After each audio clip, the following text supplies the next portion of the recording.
Fortunately, today's project isn't a monster undertaking. Lately, I've been feeling a bit drained, and I needed a break from mold making or wall panels for an incredible new project that tentacles my brain. I'm sorry that these jokes really ink, but I'm always a sucker for a bad pun. Well, enough spouting nonsense. This video has already gone down the drain, but you should all just pipe down and go with the flow while I demonstrate my work pipeline. Time to get to it.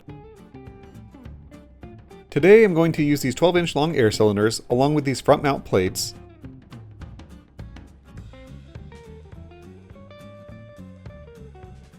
I'll also use a pair of these 12-volt double-action solenoid air valves. The monster portion of this project will be made with these rubber snakes, specifically solid rubber snakes. I'll also be using a few 8mm push connectors from my collection here.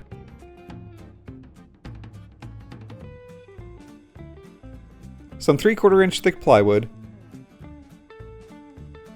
And some 4-inch and 6-inch PVC tubes to make some pneumatic pipe monsters for a haunted house.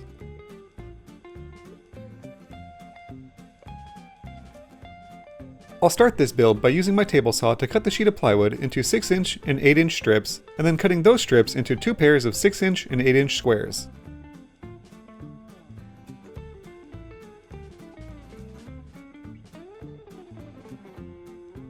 With the squares cut, I'm going to use a 4 1/4 inch hole saw at my drill press to cut a circle into one of the 6-inch squares, and a 6 1/4 inch hole saw to cut a circle into one of the 8-inch squares.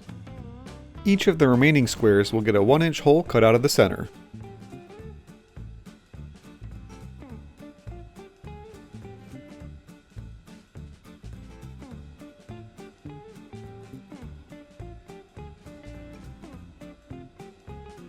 Now that each plywood square has the correct size hole cut into it, I can assemble the parts together. I spread some wood glue around the edge of both of the squares that have the larger holes cut into them and secure them together with some 1 1/4 inch screws. I'm gluing these parts together in the interest of making it somewhat water resistant and so that the moisture can't get between the two parts. The screws are what will hold these pieces of plywood together.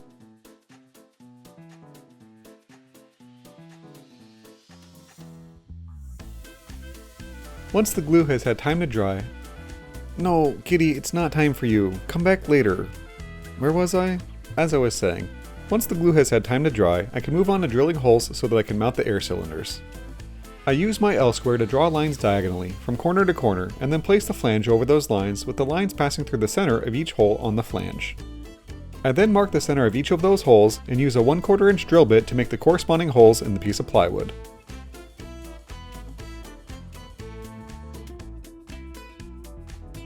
Before I attach the air cylinder to the plywood base, I first need to install the 8mm push connector fittings onto the air cylinder. These will allow me to easily use inexpensive polyurethane air hoses to connect everything together. While 6mm air hoses seems to be the standard, I went with 8mm so that the function of the air cylinder isn't restricted by the size of the air hose that I used. To install them, I wrapped the ends with a bit of Teflon tape, then I carefully threaded them into the air cylinder and tightened them with a wrench. I was careful that I didn't over-tighten them, as I didn't want to accidentally shear off the threads in the air cylinder, which I did have happen to me once with one of these air cylinders. Each air cylinder gets an elbow push connector at the top and a straight push connector on the bottom. The reason for this is because the 12-volt solenoid air valve will be attached to the plywood base, and it will make it so that the polyurethane hose doesn't have to bend too crazy to get everything to line up properly. With the push connectors added to the air cylinder, I can use some 1/4 inch by 1 1/4 inch long bolts to attach the air cylinder and the front mount flange to the plywood base. As it turns out, the hole in the bigger flange is not quite big enough to fit on the larger diameter air cylinder. No trouble though, I can easily make it fit with the stepper drill bit and my drill press. With the flange bored out and fitting properly, I can move on to copying everything that I just did on the first pipe monster and getting the rest of these pieces put together so that they match. For anyone not familiar with using Teflon tape, I found that the easiest way to remember how to wrap the threads properly is to hold the part in my left hand and with my right hand wrap the threads away from myself. This way, the tape will be held in place as the part is being threaded and it won't bunch up. With the main part of the pipe monsters assembled, it's time to move on to making some brackets that will hold the solenoid air valves. I cut a scrap piece of 1 1/2 inch by 1/8 inch thick angle iron into 2 3-inch pieces.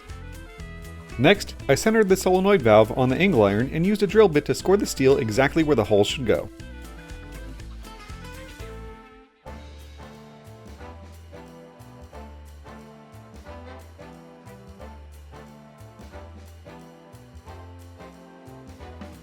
I then made 2 marks on the opposite side and marked them with a punch.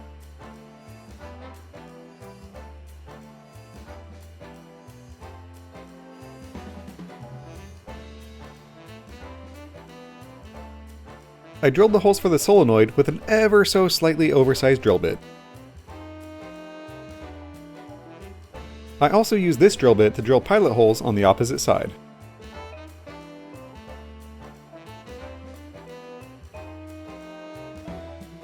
I then used a 5/16 inch drill bit to make those holes the correct size.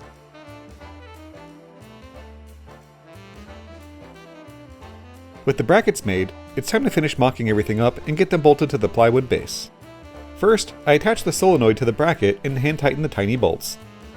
With the solenoid attached to the bracket, I line up the top port on the right side with the inlet on the air cylinder and use a permanent marker to mark the center of the holes in the bracket on the plywood. Next, I use a 1/4 inch drill bit and carefully drill through the top 3/4 inch piece of plywood. Then I use some 5/16 inch hex head wood screws and attach them to the plywood base. Now that I have the large pipe monster mocked up, I'll attach the bracket to the small pipe monster and then move on to attaching the push connectors to the solenoid. With the solenoids and brackets attached to the plywood, I start by threading the top right port with an 8mm elbow push connector.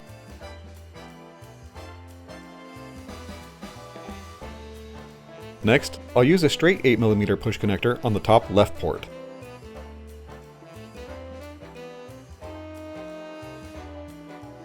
On the bottom of the solenoid, there are 3 ports. I'll start by threading another 8mm elbow connector into the middle port.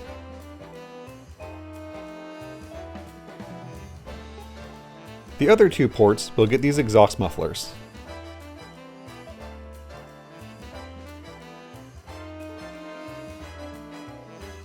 This is what the solenoid valve looks like with all of the components attached.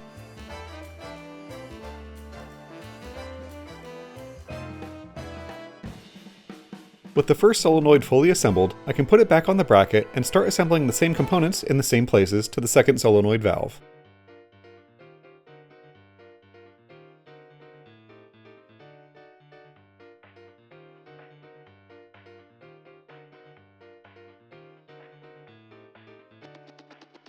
And with that, both pipe monsters are fully mocked up.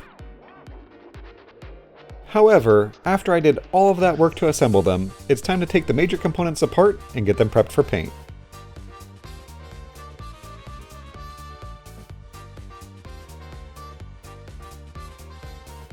I'll begin the paint prep by using my orbital sander to smooth over any glue squeeze out or rough edges.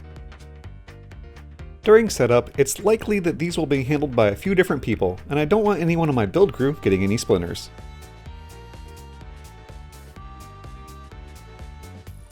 With all of the rough edges smoothed out, I coat the entirety of both plywood bases with a heavy coat of gloss black paint.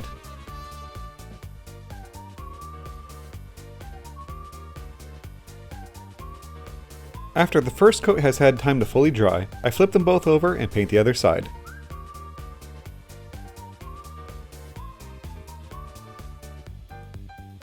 With the plywood bases drying, I move on to painting the now rust-free solenoid brackets.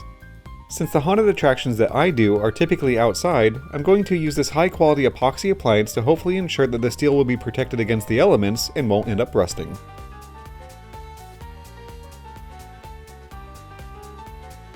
While those painted parts are drying, and before the final assembly, I'm going to take a moment to check back in with the kitty and see what she's up to. It looks like she's pouting a bit because I had to stop her from interrupting me while I was working. Since she's being a bit of a diva, I'm going to take this moment to briefly talk about my Patreon. While I do enjoy building these projects and making videos about them, making this kind of stuff can get a bit pricey. So if you like this project, or any of my other videos have inspired you to get out there and make a thing, please consider contributing. The link is in the description. Back over my workbench, it's time to do the final assembly. I kept the hardware for each individual pipe monster in separate plastic baggies to make reassembly go much quicker.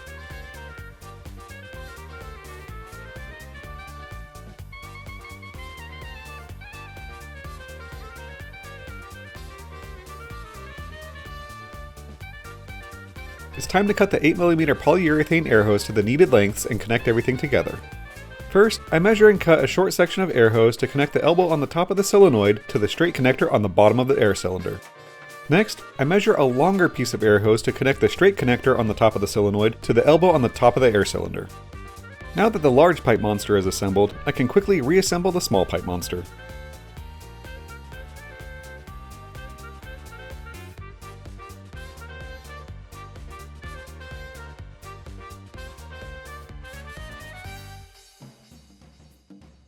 On the small pipe monster, I had to temporarily remove the solenoid from the bracket to get the air hose to fit into the push connectors since they were so close to one another.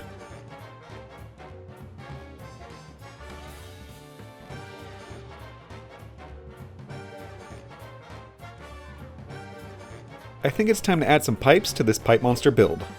I cut a 6-inch piece of PVC pipe to 13 inches long, and I cut a 4-inch piece of PVC pipe into 9 and 3.5-inch long pieces. I cut the PVC tubes to these different lengths to be able to show the different ways to attach them to the panel or ceiling tile, which I will show how to do at the end of the video.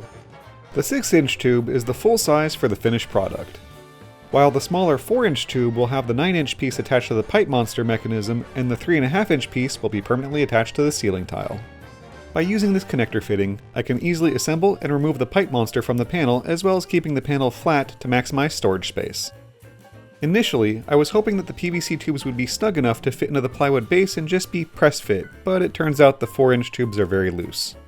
So to correct this, I'll install some of the same small bolts that I used to hold the solenoid to the bracket to hold the PVC tube in place.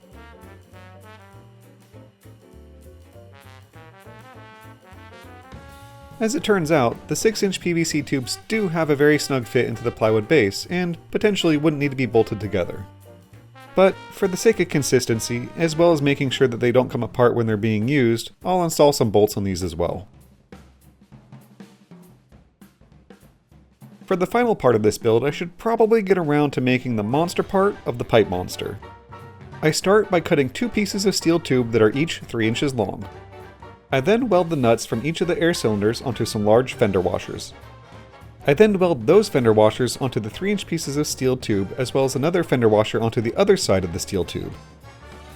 These will be the bracket attachments that go onto the threaded end of the air cylinder and allow me to attach the rubber snakes to the end of the air cylinder with a hose clamp.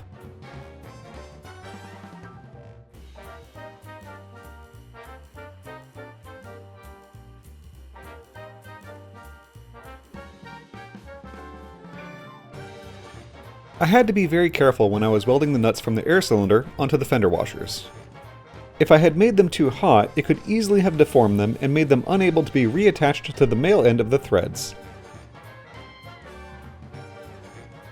Once all of the rust is cleaned off, I coat them with the black appliance epoxy that I used on the brackets from before.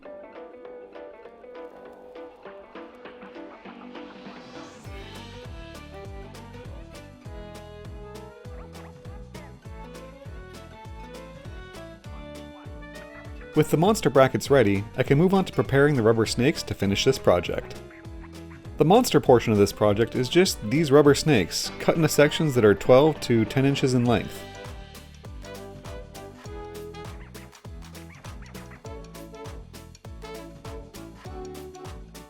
For the large pipe monster, I'm going to use 5 pieces of rubber snake. I trim up the ends to have a bit of a point to them, and that's just about it.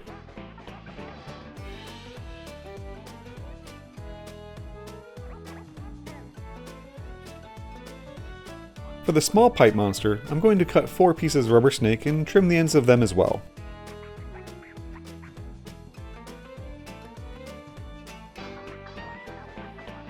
To hopefully make them look a little less like cut up rubber snakes, I paint the white tips with some flat black spray paint.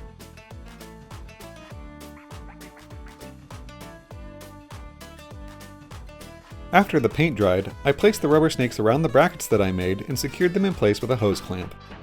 Once the hose clamp is tightened around the rubber snakes, the fender washers on either end of the steel tube will prevent the rubber snakes from slipping and flying off during use.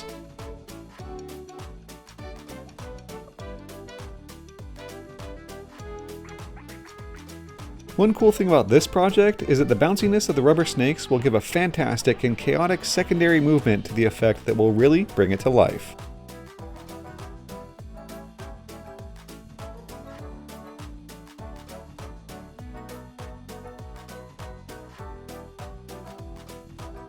With both of the pipe monsters ready, it's time to thread them onto the air cylinders. I could have made this easier on myself by removing the PVC tubes first, and then attaching them, but I was still able to get them threaded onto the cylinder ends.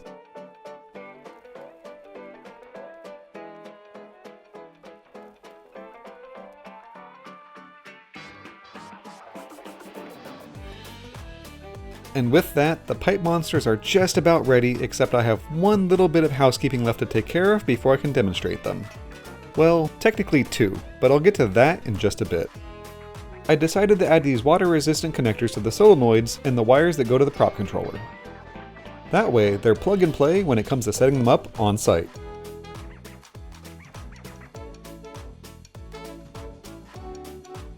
When wiring the connectors, I made sure that all of the negatives were on one side and the positives were on the other. This way it won't matter what I'm plugging into them, whether it's this project or a different one. It'll work no matter what, and all of the parts will be interchangeable.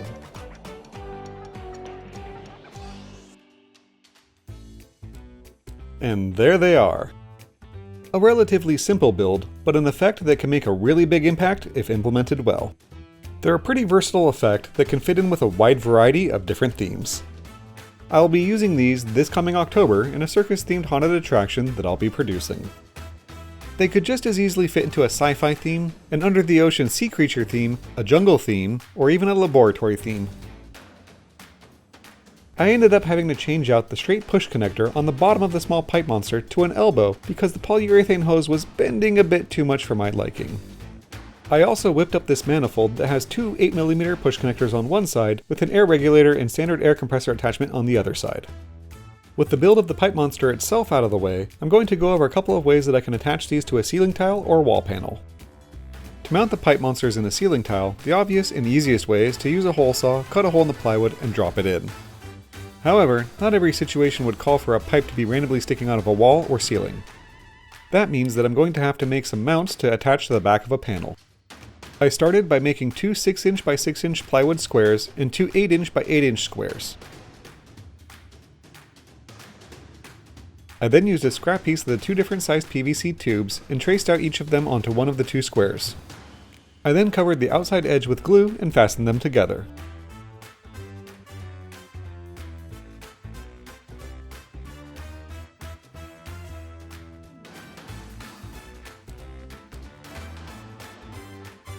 With the 8" square assembled, I move on to assembling the 6" squares.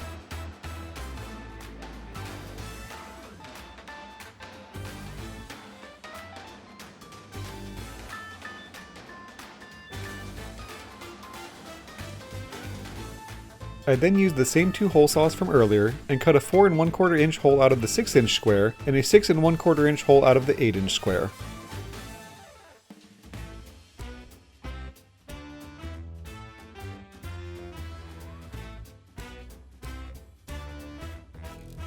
Next, I placed the plywood mounts on the back of the ceiling tile where I like them and used them as a guide as for where to cut a hole in the panel with the corresponding hole saws.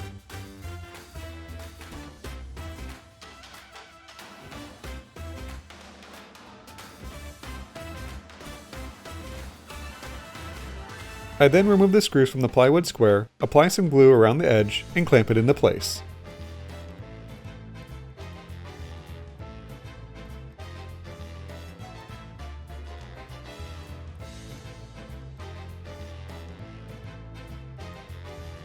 Once both squares are clamped into place, I flip the panel over and reuse the screws to securely attach them to the panel.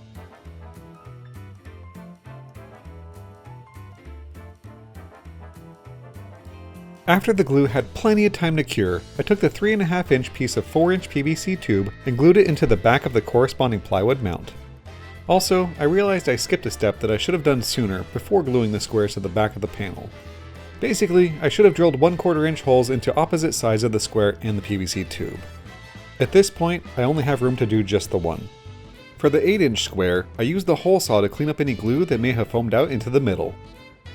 Once clean, I can press the pipe monster into place, with a bit of help from my persuader.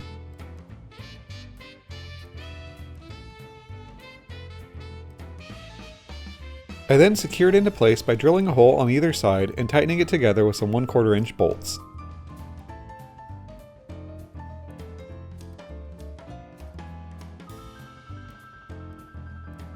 Now that the glue has cured on the 4-inch tube, I use this big do-everything screwdriver to clean off all the extra glue that foamed out.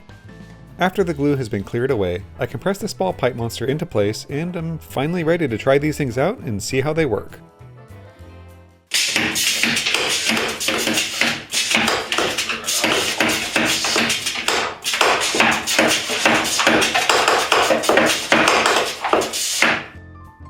Looks like they work great to me.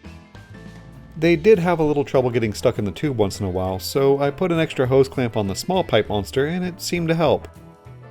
Also, I think that I'm going to change the large pipe monster to have the PVC coupler like the small one. It was easier to use and worked way better with way less hassle.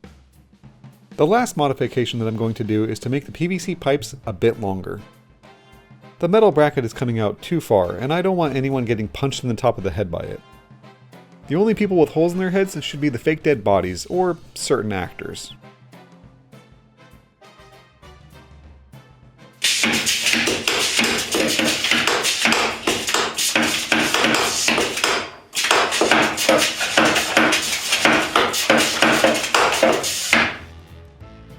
I feel bad for Mrs. Squirreland. She was so terrified that she forgot to react.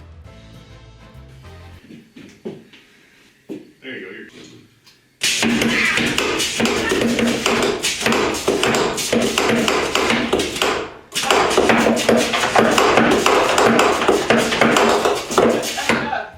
And with that, if you liked this video or found it helpful, consider contributing to my Patreon, and I'll see you all next time. Did you film that? No, what are you talking about? Yeah, right, you did. Where's the camera? I don't know what you're talking about. Thanks for watching.